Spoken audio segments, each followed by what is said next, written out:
Will your Chevy not turn on? Mine won't turn off.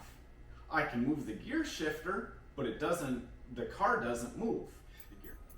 Did you tear everything out of your car trying to find that secret spot where you're supposed to put your key so everything works?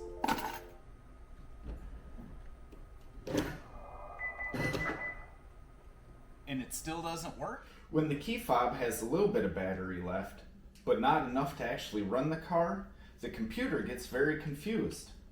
Your best bet in that instance is to take the key fob apart and take the battery out of the key fob.